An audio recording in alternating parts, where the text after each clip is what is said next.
ಪ್ರಿಯ ವೀಕ್ಷಕರಿಗೆಲ್ಲ ನನ್ನ ನಮಸ್ಕಾರಗಳು. ಮೈಸೂರಿನ ರಾಮಕೃಷ್ಣ ನಗರದಲ್ಲಿರುವ ಜಯಲಕ್ಷ್ಮಿ ಸ್ಮಾರಕ ಕಾಲೇಜಿನಲ್ಲಿ ಸಖಿ ಫೌಂಡೇಶನ್ ಮತ್ತು ಸೂರ್ಯ ಚಾರಿಟಬಲ್ ಟ್ರಸ್ಟ್ ಹಾಗೂ ಅಖಿಲ ಭಾರತ ಸಾಹಿತ್ಯ ಪರಿಷತ್ನ ಸಂಸ್ಥಾಪಕಿಯಾದ ಶ್ರೀಮತಿ ಗಾಯತ್ರಿ ಸುಂದರೇಶ್ ಅವರು ಸಖಿ ಸಸಿ ಎಂಬ ಕಾರ್ಯಕ್ರಮವನ್ನು ಹಮ್ಮಿಕೊಂಡಿದ್ದು, ಇದು 14ನೇ ಸಖಿ ಸಸಿ ಕಾರ್ಯಕ್ರಮವಾಗಿದೆ. ಹೀಗೆ ಅನೇಕ ರೀತಿಯ ಸಮಾಜಮುಖಿ ಕಾರ್ಯಕ್ರಮಗಳನ್ನು ಆಯೋಜಿಸಿ ಅನೇಕ ಮಹಿಳಾ ಸಾಧಕಿಯರನ್ನು ಗುರುತಿಸಿ ಗೌರವಿಸುತ್ತಿದ್ದಾರೆ. ಇದರ 2 ವಿಡಿಯೋಗಳನ್ನು ತಾವು ವೀಕ್ಷಿಸಿ ಲೈಕ್ ಕೊಟ್ಟು ನಿಮ್ಮ ಅಭಿಪ್ರಾಯಗಳನ್ನು ಹಂಚಿಕೊಂಡಿದ್ದೀರಿ. ಹಾಗೆ ಸಬ್ಸ್ಕ್ರೈಬ್ ಕೂಡ ಮಾಡಿಕೊಂಡಿದ್ದೀರಿ. ನಿಮಗೆಲ್ಲ ಧನ್ಯವಾದಗಳು. ಈ ಸಖಿ ಸಸಿ ಕಾರ್ಯಕ್ರಮದ 3ನೇ ವಿಡಿಯೋನೂ ಸಹ ವೀಕ್ಷಿಸಿ. ಇಲ್ಲಿ ಪುರುಷರು ಕೂಡ ಆಗಮಿಸಿದ್ದು ಮಹಿಳೆಯರಿಗೆ ಬೆನ್ನು ತಟ್ಟಿ ಹುರಿದುಂಬಿಸುವ ಅವರ ಮೆಚ್ಚುಗೆಯ ಮಾತುಗಳನ್ನು ಸಹ ತಾವು ಕೇಳಬಹುದು. ಅಷ್ಟೇ ಅಲ್ಲದೆ ಒಂದೇ ಮಾತರಂ ಅಭಿಯಾನ ತಂಡದ ಚಂದ್ರಿಕಾ ಮೇಡಮ್ ಅವರು ಒಂದೇ ಮಾತರಂ ಗೀತೆಯನ್ನು ಅಭ್ಯಾಸ ಮಾಡುವ ರೀತಿಯನ್ನು ಸರಳವಾಗಿ ಮನನ ಮಾಡಿದ್ದಾರೆ. ಅದರಂತೆ ತಾವು ಕೂಡ ತಾವು ಇರುವಲ್ಲಿಯೇ ಅಭ್ಯಾಸ ಮಾಡಿ ನವೆಂಬರ್ 16ನೇ ತಾರೀಕು ತಾವು ಇರುವಲ್ಲಿಯೇ ಎಲ್ಲರ ಜೊತೆಗೂಡಿ ಹಾಡಬೇಕಾಗಿ ವಿನಂತಿ. ಚಾನಲ್ನ ಇನ್ನೂ ಸಬ್ಸ್ಕ್ರೈಬ್ ಮಾಡ್ಕೊಂಡಿಲ್ಲ ಅಂದರೆ ದಯವಿಟ್ಟು ಸಬ್ಸ್ಕ್ರೈಬ್ ಮಾಡ್ಕೊಳ್ಳಿ. ಹಾಗೆ ನಾನು ಹಾಕೋ ಎಲ್ಲ ವಿಡಿಯೋಗಳು ಇಷ್ಟ ಆಗಿದರೆ ಒಂದು ಲೈಕ್ ಕೊಡಿ ಮತ್ತು ನಿಮ್ಮ ಅಭಿಪ್ರಾಯಗಳನ್ನು ತಿಳಿಸಿ. ಧನ್ಯವಾದಗಳು.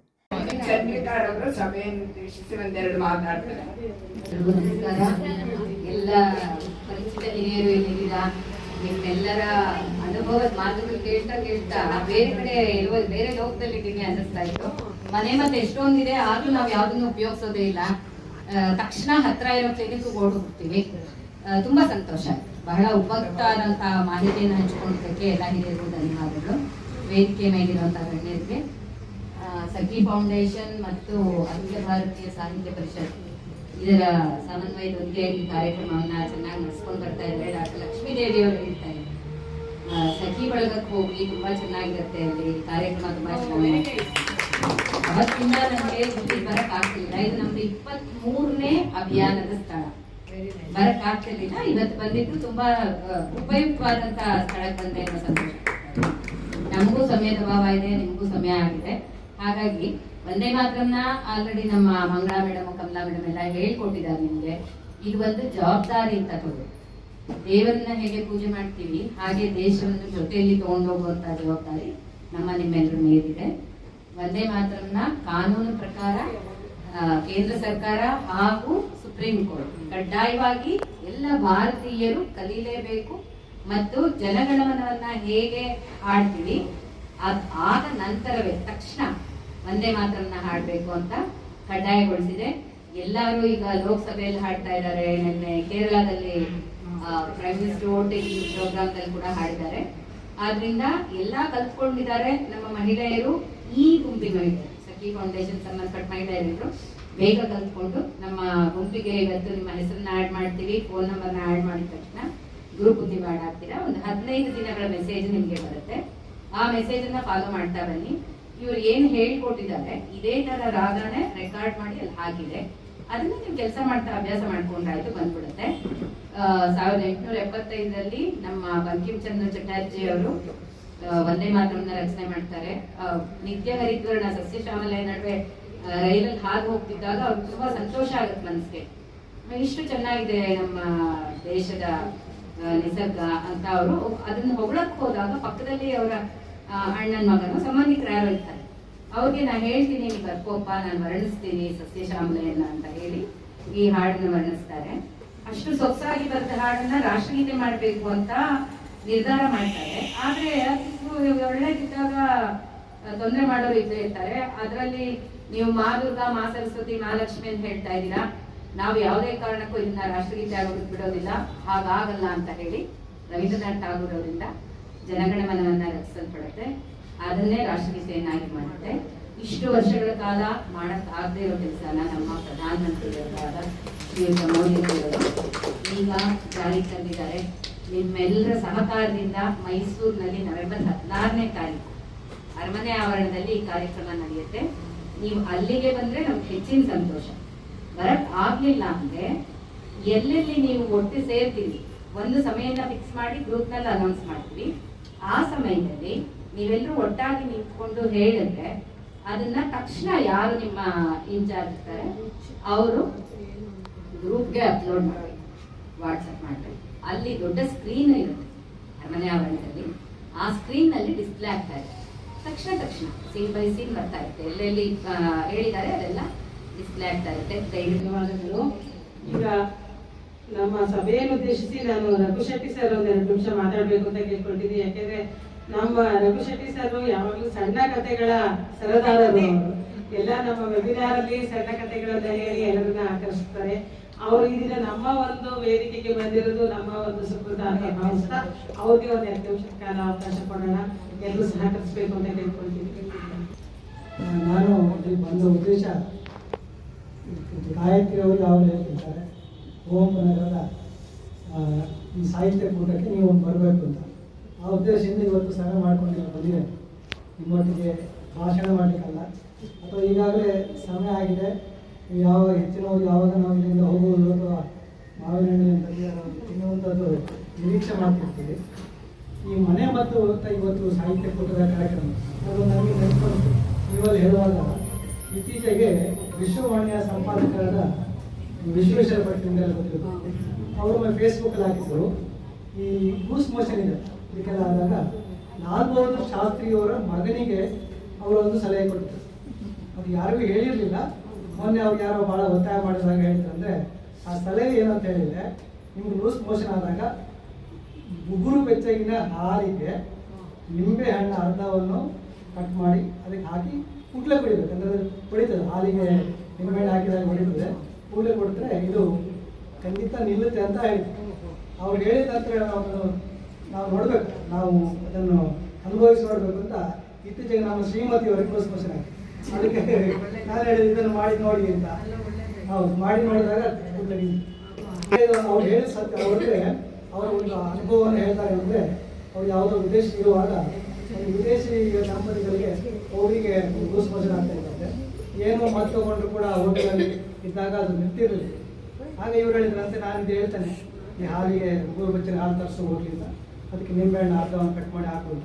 ಅದಕ್ಕೆ ಅವನ ಹೆಂಡತಿ ಕೇಳಿಲ್ಲ, ಇದನ್ನೆಲ್ಲ ಕೇಳಿಲ್ಲ, ಆಗತ್ತೆ ಸಾಧ್ಯ ಇಲ್ಲ, ಏನಾದ್ರು ಮೆಡಿಸಿನ್ ಬೇಕು ಅಂತ ಮಾಡಿ. ಆದರೆ ನಿಲ್ಲಿಲ್ಲ. ರಾತ್ರಿ ಎಲ್ಲ ಆದಾಗ ಕಡೆಗೆ ಅವನು ಒತ್ತಾಯ ಮಾಡಿ ಇದನ್ನು ತಗೊಂಡಾಗ ಕೂಡಲೇ ನಿಂತು. ಹಾಗೆ ಇದು ಅವರು ಲಾಲ್ ಬಹದ್ದೂರ್ ಶಾಸ್ತ್ರಿಯ ಮಗನಿಗೆ ಇದು ಆಯುರ್ವೇದಿಕ ಶಾಸ್ತ್ರದಲ್ಲಿ ಇದೆ ಅಂತ ಹೇಳಿ ಹಾಗೆ ಎಲ್ಲ ಹೇಳ್ತಿರುವಾಗ ನನಗೆ ನೆನಪು ಬಂತು. ನಾನು ಮನೆ ಬಂದು ಮಾತಾಡಲಿಕ್ಕೆ ಸಿದ್ಧನಾಗಿ ಬಂದಿಲ್ಲ ಅಂತ. ಒಂದು ಒಳ್ಳೆಯ ಕಾರ್ಯಕ್ರಮ. ಅಂದರೆ ನಾನು ಈ ಸಾಹಿತ್ಯ ಕೂಟ ಹೇಗೆ ನಡೀತಾ ಇದೆ ಅಂತ ನೋಡೋಣ ಅಂತ ಬಂದೆ. ಭಾಳ ಚೆನ್ನಾಗಿತ್ತು. ಅದರೊಟ್ಟಿಗೆ ಸಖಿ ಫೌಂಡೇಶನ್ ಇದು ಈ ಕಾರ್ಯಕ್ರಮ ಸುಮತಿ ಸುಬ್ರಹ್ಮಣ್ಯ ಅವರು ನಮ್ಮ ಮಾವಿನ ಮರ ಬಗ್ಗೆ ಅವರಿಗೆ ಭಾಳಷ್ಟು ಇದೆ. ಆದರೆ ಈ ಸಿಕ್ಕ ಸಮಯದಲ್ಲಿ ಭಾಳಷ್ಟು ಚೊಕ್ಕದಾಗಿ ಮಾವಿನ ಹಣ್ಣಿನ ಸೀಸನ್ನಲ್ಲೇ ಮಾವಿನ ಹಣ್ಣಿನ ಬಗ್ಗೆ ಹೇಳಿದಾಗ ಇಷ್ಟ ಆಚರಣೆ ಆಗಿದೆ. ಯಾಕಂದರೆ ಮಾವಿನ ಹಣ್ಣು ಇಲ್ದಿದ್ದಾಗ ಮಾವಿನ ಬಗ್ಗೆ ಹೇಳಿದರೆ ಅಷ್ಟು ಗೊತ್ತಾಗಲ್ಲ. ಆದರೂ ನಾವು ಸಾಧಾರಣ 12 ತಿಂಗಳು ನಮ್ಮ ಮನೆಯಲ್ಲಿ ಎಲ್ಲರ ಮನೆಯಲ್ಲಿಯೂ ಉಪ್ಪಿನಕಾಯಿ ಇರುತ್ತೆ. ಅದು ಕೂಡ ನೀವು ಅಪ್ಪೆ ಮುಡಿ ಉಪ್ಪಿನಕಾಯಿ ಇದ್ದಾಗ ನಮ್ಮ ಊರ ಕಡೆ ಅಪ್ಪೆ ಮುಡಿನ ಉಪ್ಪಿನಕಾಯಿ ಸಿಗುತ್ತೆ. ಯಾವಾಗ ಹಾಗೆ ಇದೆಲ್ಲ ಈಗ ಉಪ್ಪಿನಕಾಯಿ ಬಗ್ಗೆ ಇವರೇನು ಹೇಳಿದ್ರು ಕತೆ. ಒಂದು ನೀವು ಸುಟ್ಟಾಗ ಸುಟ್ಕೊಳ್ಬೇಡಿ, ಸುಟ್ಟಾಗ ಅದು ಆಗುತ್ತೆ ಅಂತ ಅದನ್ನು ಕೂಡ ಹೇಳಿದ್ರು. ಇಂಥ ಅನೇಕ ರೀತಿಯ ಮನೆ ಮದ್ದುಗಳು ಇರ್ಬೋದು. ಅದರ ಬಗ್ಗೆ ಇನ್ನೊಂದು ಸರಿ ಕೂಡ ನೀವು ಚರ್ಚೆ ಮಾಡ್ಬೋದು. ಒಳ್ಳೆಯ ಕಾರ್ಯಕ್ರಮ. ಗಾಯಕಿಯವರಿಗೆ ನನ್ನ ಧನ್ಯವಾದಗಳು ಹೇಳಿ ಅವಕಾಶ ಕೊಟ್ಟರೆ ನಮಸ್ತೆ. ಕಾರ್ಯಕ್ರಮ ಮುಂದುವರಿತೆ ಅಂತ ಹೇಳ್ತಾ ಇಲ್ಲ, ಕಾರ್ಯಕ್ರಮ ನಾವು ಇಲ್ಲಿಗೆ ಮುಗಿಸೋಣ. ಅದಕ್ಕಿಂತ ಮುಂಚೆ ನಮ್ಮ ಈ ಮಾವಿನ ಬಗ್ಗೆ ಅನೇಕ ಉಪಯುಕ್ತ ಮಾಹಿತಿಯನ್ನು ತಿಳಿಸಿಕೊಟ್ಟಂತಹ ಶ್ರೀಮತಿ ಸುಮತಿ ಸುಬ್ರಹ್ಮಣ್ಯ, ನಮ್ಮ ಸಂಸ್ಥೆಯ ಸ್ಫೂರ್ತಿ ಸಖಿ, ಮೊದಲನೇ ವರ್ಷದ ಸ್ಫೂರ್ತಿ ಸಖಿ, ಅವರಿಗೆ ಒಂದು ಸಣ್ಣ ಗೌರವ ಸಮರ್ಪಣೆಯನ್ನು ಕೊಡೋಣ. ಪರವಾಗಿಲ್ಲ, ಕಾರ್ಯಕ್ರಮದ ಫಾರ್ಮಾಲಿಟೀಸ್. ಇನ್ನೊಂದು ವಿಷಯ, ಶಂಕರ ಮಠದವರು ಮನೆ ಮನೆ ಶಂಕರ ಅಂತ ಹಮ್ಮಿಕೊಂಡಿದ್ದಾರೆ. ತುಂಬ ಚೆನ್ನಾಗಿ ನಡೀತಿದೆ. ಈಗ ಹೋಗ್ಬೇಕು 5:30ಗೆ. ಯಾರಿಗಾರ ಆಸಕ್ತಿ ಇದ್ದರೆ ನಾನು ಗುಂಪಲ್ಲಿ ತಿಳಿಸ್ತೀನಿ, ಬನ್ನಿ. ಅಲ್ಲಿಂದಲೇ ಅದೇ ಎಲ್ಲ ದೇವರುಗಳದ್ದು ಕೆಲವು ಶ್ಲೋಕ ಹಾಡಿ ಭಗವಂತನ ವರ್ತಿಸಿ ಲೋಕ ಕಲ್ಯಾಣವನ್ನು ಬಯಸೋದು. ಬನ್ನಿ ಎಲ್ಲರಿಗೆ. ನಿಮ್ಮ ಮನೆ ಹತ್ರ ಎಲ್ಲಿರುತ್ತೆ ನಾವು ಹಾಕ್ತೀವಿ, ಅದನ್ನು ನೋಡ್ಕೊಂಡು. ಗುರುವಾರದ ದಿನ ಶಂಕರ ಮಠದಲ್ಲೇ ಇರುತ್ತೆ. ಗುರುವಾರ ಶಂಕರ ಮಠಕ್ಕೆ ಬನ್ನಿ. ನಮಗೆ ಒಪ್ಪಿಸಿದ್ದಾರೆ ಪ್ರಚಾರ ಮಾಡಿ.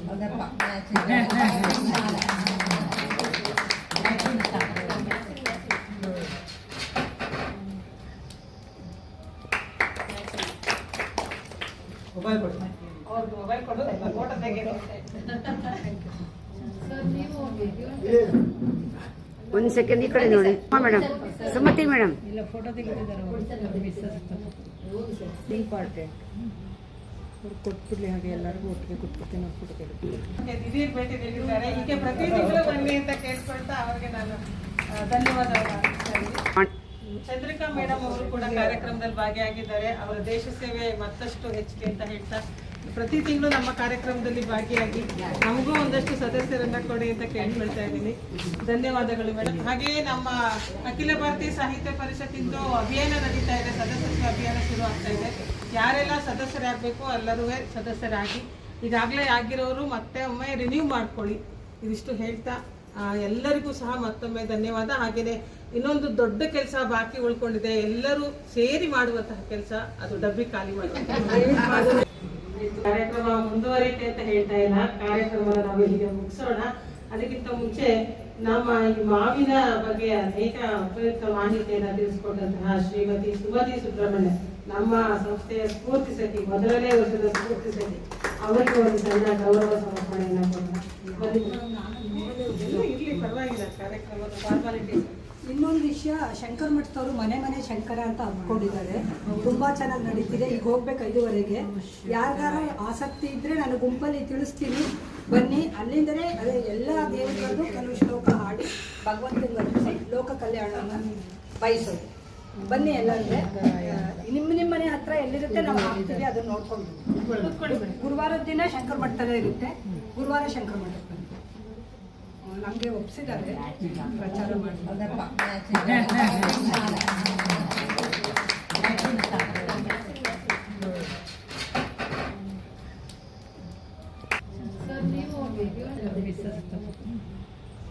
ದಿಢೀರ್ ಭೇಟಿ ನೀಡಿದ್ದಾರೆ. ಹೀಗೆ ಪ್ರತಿ ತಿಂಗಳು ಬನ್ನಿ ಅಂತ ಕೇಳ್ಕೊಳ್ತಾ ಅವ್ರಿಗೆ ನಾನು ಧನ್ಯವಾದಗಳು. ಚಂದ್ರಿಕಾ ಮೇಡಮ್ ಅವರು ಕೂಡ ಕಾರ್ಯಕ್ರಮದಲ್ಲಿ ಭಾಗಿಯಾಗಿದ್ದಾರೆ. ಅವರ ದೇಶ ಸೇವೆ ಮತ್ತಷ್ಟು ಹೆಚ್ಚಿಗೆ ಅಂತ ಹೇಳ್ತಾ ಪ್ರತಿ ತಿಂಗಳು ನಮ್ಮ ಕಾರ್ಯಕ್ರಮದಲ್ಲಿ ಭಾಗಿಯಾಗಿ ನಮಗೂ ಒಂದಷ್ಟು ಸದಸ್ಯರನ್ನ ಕೊಡಿ ಅಂತ ಕೇಳ್ಕೊಳ್ತಾ ಇದ್ದೀನಿ. ಧನ್ಯವಾದಗಳು ಮೇಡಮ್. ಹಾಗೆಯೇ ನಮ್ಮ ಅಖಿಲ ಭಾರತೀಯ ಸಾಹಿತ್ಯ ಪರಿಷತ್ತಿಂದು ಅಭಿಯಾನ ನಡೀತಾ ಇದೆ, ಸದಸ್ಯತ್ವ ಅಭಿಯಾನ ಶುರು ಆಗ್ತಾ ಇದೆ.